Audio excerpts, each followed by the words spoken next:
It is the most disturbing thing I've ever seen. That's how one official is describing key video footage that led to the arrest of 2 police officers involved in the shooting death of a 6-year-old boy with autism in Louisiana.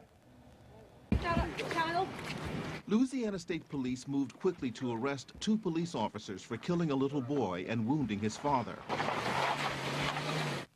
Investigators say 6-year-old Jeremy Madis was strapped in the front seat, his father Charles Few at the wheel of his SUV in a police chase this past Tuesday night. Police say Jeremy was killed, his father wounded, when police officer Norris Greenhouse Jr. and Lieutenant Derek Stafford opened fire on a dead-end street in Marksville, Louisiana. Both of those individuals, Derek Stafford and Norris Greenhouse, will both be booked on 1 count of second-degree murder and 1 count of attempted second-degree murder. Initially, Greenhouse and Stafford were placed on leave, while investigators poured over 911 calls, conducted eyewitness interviews, and reviewed the crime scene. We took some of the body cameras footage. Let me tell you something. I'm not going to talk about it, but I'm going to tell you this. It is the most disturbing thing I've seen. Police have not explained why Greenhouse and Stafford were chasing Few. Initial reports that police were trying to serve a warrant turned out to be false. Authorities say Few had no outstanding warrants. Megan Dixon was Charles Few's fiancée. I don't know what he was thinking. I don't know why he wouldn't just stop. He didn't do nothing wrong. Nothing is more important than this badge that we wear in our uniform. And tonight, that badge has been tarnished. State police say Few was unarmed. For more on this case, let's bring in Vincent Hill from Atlanta. He's a former Nashville police officer. Thank you for joining us. So, Mr. Hill, the chase happened Tuesday. The arrest came just 3 days later. Now, what is your reaction on the speed of this initial investigation? Well, you know, I have to caveat what the head of Louisiana State Police said.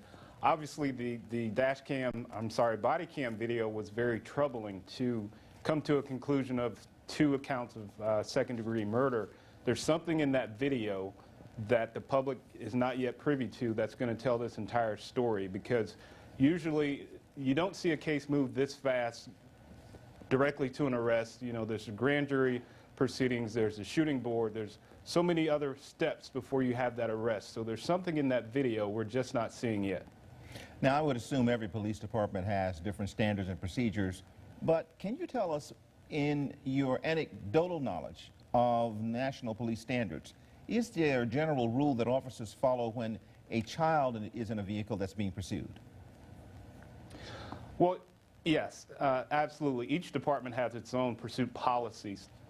For instance, where I was in Nashville, there were certain policies when we could and couldn't chase. I don't know the policies of this department, but regardless of what the policy is, there's a such thing as officer discretion. You know, I can't tell you how many pursuits I've been in, but I can tell you the ones I actually terminated myself, not only for my safety or the public safety, but the safety of those in the vehicles. So, you know, we have to take into consideration, did those officers know the child was in the car? You know, that's still speculation at this point, but, you know, they could have used their discretion at any time to stop the pursuit. Okay, so let's assume that the officers did not know a child was in the vehicle. Does that make a difference? It would depend on what the actual reason for the pursuit is, but what's troubling is the fact that now they're saying that Mr. Few had no warrants. So if he had no warrants, you know, I would question what was the actual reason for the pursuit. Again, you have to look at, is it really worth chasing this person at a high rate of speed in a residential neighborhood for something as simple as a traffic violation, or for whatever reason? You know, even if it was a warrant, they're going to know where this person is. They can go get him at a later date. So I would question what the actual pursuit was for. Now, you've compared this case to the arrest of the officer who shot and killed Walter Scott in South Carolina, where video provided important evidence. Do we see a new trend here where police authorities are responding quickly when there's video involved?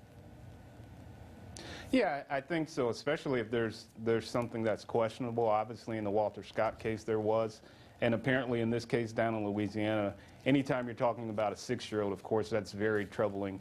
And I think the head of the state police there said it best. You know, as a father, you know, it's hard to swallow that pill of why this little boy died. So, yeah, I think if there's something wrong on that video in the society we're in now with the questions of police and police tactics, I think we're going to see these quicker arrests as these come out. Okay, so let us be probably the first to take public notice of this. The officers appear to me to be racially mixed, if not African Americans. The victim was obviously a little white kid. What are your thoughts about Correct. how that dynamic may have played a role in the decision made by the police superintendent? Well, I don't know if that the actual race versus the age of the victim there was more of a factor in that. You know, again, to lose the life of a 6-year-old who was just innocently riding with his father late at night, you know, that's a hard pill to swallow. So I'm sure people will, you know, play the race card in this, but, you know, again, it's too questionable as to why they were chasing him. I know the fiance said that one of the marshals had a history with him, so, you know, all of that is going to play into question once this comes out. Vincent Hill, former police officer, thank you very much for joining us on Al Jazeera America. Thank you, Randall. Always a pleasure.